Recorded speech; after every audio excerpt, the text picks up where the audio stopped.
విశాఖలో నీటి కోసం యుద్ధం మొదలైంది. పలు ప్రాంతాల్లో నీటి సరఫరా నిలిచిపోవడంతో కుళాయిల వద్ద మహిళలు ఘర్షణలకు దిగారు. విశాఖ నగర ప్రజల అవసరాలకు తగ్గట్లుగా నీటి సరఫరా లేదనే విమర్శలు వినిపిస్తున్నాయి. ప్రజల దాహర్తిని తీర్చే గంభీరం, ముసర్లోవా, మేఘాద్రిగడ్డ రిజర్వాయర్లు ఎండిపోయాయి. ప్రత్యామ్నాయంగా ఉన్న ఏలేరు కాలువకు మాకవరపాలెం వద్ద గండిపట్టడంతో సమస్య మరింత జటిలమైంది. ఈ దశలో అక్కయ్యపాలెంలో నెలకొన్న నీటి సమస్యపై మా కరెస్పాండెంట్ రామచంద్రరావు మరిన్ని వివరాలు అందిస్తారు. విశాఖ సిటీలో నీటి ఎద్దడి తీవ్ర స్థాయిలో ఉంది. విశాఖ నగరానికి నీరు అందించే మొత్తం 7 రిజర్వాయర్లో కూడా నీటి కొరత ఏర్పడింది. ఏలేరు కాలువకు గండి పడడంతో చాలా వరకు విశాఖ నగరానికి నీరు అందని పరిస్థితుంది. నీళ్ళు రావట్లేదండి, మంచి నీళ్ళు కూడా ఇబ్బంది పడిపోతున్నాము. బిందులతో కొట్టేసుకొని కొలాయిల కింద ఇంత ఏతను పడిపోయి ఎందుకు ఇంత బాధలు. దారైనా పెంచట్లేదు, ఏ ట్యాంకీ అయినా వచ్చినా బాగుండు, ఏదీ లేదు. ఏ సదుపాయం లేకపోతే ఏది చేస్తాము? మేము ఎక్కడికి వెళ్తామండి? బోర్లు రావట్లేదు, ఏమీ లేవు. పిల్లలు తల్లులు అందరూ ఈ కొలాయిల కాడ ఏడవలసి వస్తుంది, ఇవి కూడా రావట్లేదు. నిన్న బోర్డు ఏతన పడ్డాం, అసలు లేవు. నిన్న అసలు రాలేదు నీళ్ళు. సరే, అంటే ఇప్పుడు కార్పొరేషన్ ఎలక్షన్స్ వస్తున్నాయి కదా, ఏమనిపిస్తుంది? మరి వరుసగా మొన్న కూడా ఎలక్షన్లు వచ్చాయి, నీరు గురించి ఏం చెప్పారు, ఏం జరుగుతుంది ఇక్కడ? మా ట్యాంక్ పంపిస్తే చెప్పారు, ట్యాంక్ వచ్చేప్పుడు ట్యాంక్ పంపించట్లేదు. చాలా ప్రాబ్లం ఉంది. బోర్ కూడా ఎక్కడ పోతే అక్కడ పోయి ఎండిపోయి ఇప్పుడు ట్యాంక్ కూడా పంపేసి వాడు ట్యాంకులు పంపిస్తే నేను ఒక ట్యాంక్ వచ్చింది. నేను ట్యాంక్ వచ్చింది కంటే 500 మంది కూడా 500 మంది చాలా లైన్లో ఉన్నారు. చాలా తెపాలతో కూడా కొట్టుకోవచ్చు. జగ్గర బిజ్జి గారు వాటర్ చాలా ప్రాబ్లం ఉంది. బోర్లు కూడా బాగా అరగట్టిపోయి వాటర్ రావట్లేదు. కాబట్టి కొంచెం వాటర్ పంపిస్తే కొంచెం బాగుంటుంది అని మీకు కామెంట్ చేస్తున్నాం. నీళ్ళు చాలా ఇబ్బంది అయిపోతుందండి. పాపం జనం అంతా పరిగెట్టి లైన్లో పట్టుకొని తిరుగుతున్నారు కదండి. మరి మాకు దగ్గర జగ్గుజ్జి కదా బట్టి మాకు ఇక్కడ ఉన్న వాళ్ళకి బట్టి చాలా ఇబ్బంది అయిపోతుందండి. వాటర్ వస్తే మటు బాగా పెద్దగా వస్తుందండి. అది రాబెట్టుగా ఇక్కడ చాలా మందికి వాపిందండి.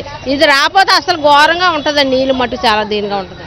ఇక్కడ ఉండబెట్టుకు వస్తున్నాయి, లేదండి ఎక్కడికి వెళ్ళిపోతాను చెప్పండి. లేకపోతే మా వీరు చాలా గౌరవం అండి. మాకైతే 3 బిందెలు సొంత గోలయ్యండి, మళ్ళీ ఓన్ గోలాయికి 3 బిందెలు వస్తున్నాయండి. ఒకసారి ఉదయం పూట చూడండి, ఒకసారి ఎలాగ వస్తుంది చూడండి, ఒకసారి దయచేసి చూడండి. అత్తరికి చెప్పండి, మీ చూడమ్మా, ఎట్లా నీటికి ఎలాంటి ఇబ్బంది ఉంది?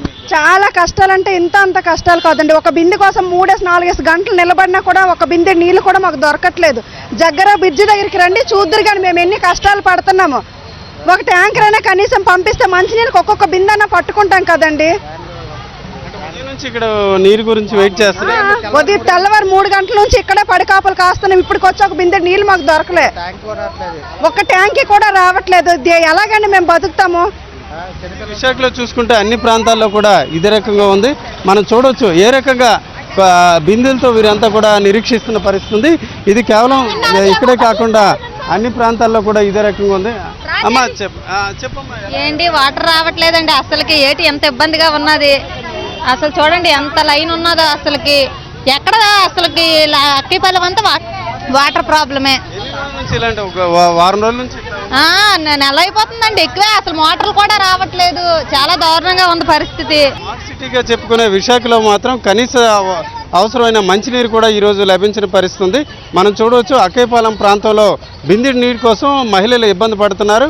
ఈ వాస్తవానికి చూసుకుంటే ఎన్నికల సమయంలో అన్ని పార్టీలు కూడా మంచినీటి సమస్య లేకుండా చేస్తామని హామీ ఇచ్చారు. కానీ భిన్నంగా ఎన్నికలు అయిన తర్వాత ఒక్క నాయకుడు కూడా తమ ప్రాంతానికి రావట్లేదని వీరంతా ఆవేదన వ్యక్తం చేస్తున్నారు. కెమెరా పర్సన్ శంకర్తో రామచంద్రరావు, సాక్షి టీవీ, అక్కయ్యపాలెం. విశాఖలో నీటి యుద్ధం మొదలైంది. నగరంలో మంచినీటి ఎద్దడి తీవ్రంగా ఉండటంతో నగరవాసులు ఖాళీ బిందెలతో రోడ్డెక్కారు. సిపిఎం ఆధ్వర్యంలో మహిళలు పెద్ద ఎత్తున జీవీఎంసీ మెయిన్ ఆఫీస్ వద్దకు చేరుకుని నిరసనలు తెలిపారు. ఆరిలోవలో అన్ని బోర్లు అడిగంటిపోయాయని, వాటిని బాగు చేయించి నీటి సరఫరాను అందించాలని వారు డిమాండ్ చేస్తున్నారు. దీనికి సంబంధించిన మరింత సమాచారాన్ని మా ప్రతినిధి శ్రీదేవి అందిస్తారు. విశాఖలో నీటి ఎద్దడి చాలా తీవ్ర సమస్యగా మారింది. ముఖ్యంగా ఏ కాలనీలో చూసినా సరే నీరు రాక, మంచినీరు లేక ప్రజలు తీవ్రంగా అల్లాడిపోతున్నటువంటి పరిస్థితి. బోర్లు కూడా ఇక్కడ అడుగంటిపోయినటువంటి పరిస్థితి నగరంలో నెలకొంది. ఈ రోజు మనం చూసుకుంటే జీవీఎంసీ మెయిన్ గేట్ దగ్గర ఆర్లోవా పరిధిలో ఉన్నటువంటి 1, 2, 3 వార్డు ప్రజలంతా కూడా ఇక్కడ సిపిఎం పార్టీ ఆధ్వర్యంలో ఖాళీ బిందెలతో వీళ్ళంతా నిరసన చేస్తున్నారు. వీళ్ళ యొక్క నిరసనకి ప్రధాన కారణం నీరు లేకపోవడమే అన్నది వీళ్ళ నుంచి ఉంది. ఎన్నాళ్ళ నుంచి అమ్మా మీకు సమస్య? 10 రోజులు పెట్టి కుళాయిలు రాలేదండి. మాకు సమస్యలు వచ్చిన సమస్యలు కూడా ఆగిపోతున్నాయి కుళాయిలు అండి. మేము ఎక్కడికి వెళ్ళాలని కూడా చాలా బాధ ఎక్కువైపోతుంది. ట్యాంకర్లు రావట్లేదు. ట్యాంకర్ రావట్లేదు. బోర్ల పరిస్థితి ఏంటి? బోర్ల పరిస్థితి అంటే అస్సలు బోర్లు కూడా రావట్లేదు. బోర్లు రావట్లేదు, కొలాయిలు రావట్లేదు, పాత బోర్లు ఏవి పనిచేయలేదు. నేను చాలా బాధపడిపోతున్నాను. 24 గంటలు రోజు కూలాడితే రెక్కాడితే కానీ డొక్కాడిని పేదవాడు కూడా ఈ రోజు పనికి వెళ్ళకండి నీళ్ళ కోసం ఎదురు చూస్తున్నారు. అయ్యో ఈ కొలాయి ఎప్పుడు వస్తుంది మాకు తిండి ఎప్పుడు? రోజుకి 20 రూపాయలు మంచినీళ్ళు బాటిల్ కొనుక్కొని తాగలరా? వాళ్ళు చేసిందే కూలి పని. ఈ రోజు నేను నియోజకవర్గంలో చూసుకుని ఎమ్మెల్యేలు ఎంపీలు చూసుకుంటే ఓట్లు వేసినప్పుడు మాత్రం ఒంగొంగ దండాలు పెడుతున్నారు. అయ్యా మా వాటర్ సమస్య ఏంటంటే మీకు ట్యాంకుల ద్వారా సరఫరా చేస్తాం అంటున్నారు. ఉన్ని 2-3 ట్యాంకులు, ఆ 2-3 ట్యాంకులు ఎవరికి? వాళ్ళకి అనుచరులు అయిన ఏరియాకు పంపిస్తున్నారు. మిగతా ఏరియాలకు మాత్రం ట్యాంకులు పంపించడం లేదు. 4 రోజుల నుంచి ఇవాళకి 4 రోజులు అయింది, మంచినీళ్ళు వదలలేదు. 4 రోజుల నుంచి నీరు రాకపోవడం వల్ల ప్రజలు చాలా ఇబ్బంది పడతా ఉన్నారు. ఇవాళ స్వచ్ఛందంగా బిందెలు పట్టుకొని పెద్ద ఎత్తున మహిళలు వచ్చారు. ఈ చుట్టుపక్కల ఉన్న బోర్లన్నీ పనిచేయట్లేదు, ఇళ్లలోనూ కూడా బోర్లు పనిచేయలేదు, కొలాయిలు ఒక పక్క రాలేదు. దీనికి కారణం కూడా కమిషనర్ గారు తెలుసు. ఆ చుట్టుపక్కల ఉన్న హాస్పిటల్ అన్ని బోర్లు తీయడం వల్లే మనకు నీటి పరిష్కారం లేదని చెప్పి ఆ పరిష్కారం కోసం కమిషనర్ ఆలోచించాలి.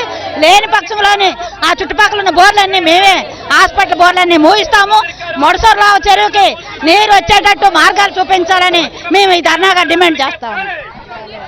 అలా మేడం, మేము ఇంట్లో నుంచి బయటికి వెళ్ళాలంటే భయం వేస్తుంది.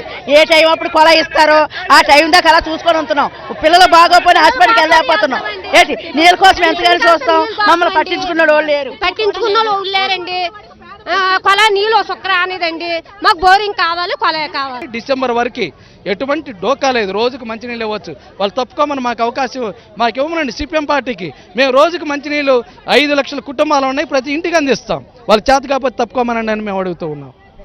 సో ఇది స్మార్ట్ సిటీ ముసుగులో జీవీఎంసీ కేవలం సిటీ మీద దృష్టి పెట్టిందే తప్ప ఎక్కడ కూడా నీటి కొరత ఎక్కడుందో ఆ నీటి కొరత మీద దృష్టి పెట్టలేదు అన్నటువంటిది పూర్తిగా వైఫల్యం చెందింది జీవీఎంసీ. అలాగే ప్రజాప్రతినిధులు ఎవరైతే ఉన్నారో, ముఖ్యంగా అధికార పార్టీకి సంబంధించినటువంటి ప్రజాప్రతినిధులు ఓట్ల కోసం ఎన్నికల తేదీ వరకు కూడా కృత్రిమంగా నీటి సరఫరా చేశారే తప్ప తర్వాత మొహం చాటేశారు అన్నటువంటిది ఆరోపణలు కూడా భారీ ఎత్తున వెల్లువెత్తున్నాయి.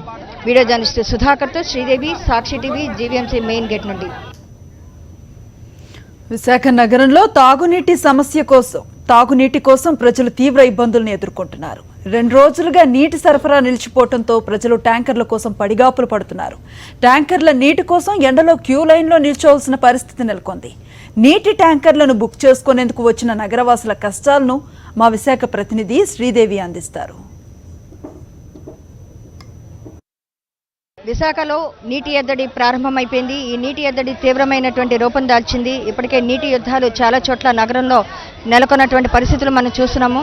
అయితే ఇప్పుడు తాజాగా మనం ఇక్కడ జీవీఎంసీ వాటర్ ట్యాంకర్లు సరఫరా చేసేటువంటి విభాగం దగ్గర ఉన్నాం మనం, టీఎస్ఆర్ కాంప్లెక్స్లో. ఈ టీఎస్ఆర్ కాంప్లెక్స్లో చాలా వరకు కూడా ట్యాంకర్లు బుక్ చేయడానికి అపార్ట్మెంట్ వాసులతో పాటు ఇండివిజువల్ హౌసెస్ వాళ్ళు కూడా చాలా మంది ఇబ్బందులు పడుతున్నటువంటి పరిస్థితిలో ఆ ట్యాంకర్లు బుక్ చేయడానికి వీళ్ళంతా ఉదయం నుంచి కూడా బార్లు తిన్నటువంటి పరిస్థితి. మనతో పాటు కొంతమంది ఉన్నారు. మామూలు కుళాయి రాలేదా, లేకపోతే కొలాయి రావడం లేదు, బోరింగ్ పని చేయడం లేదు. బోర్లు కూడా బోర్లు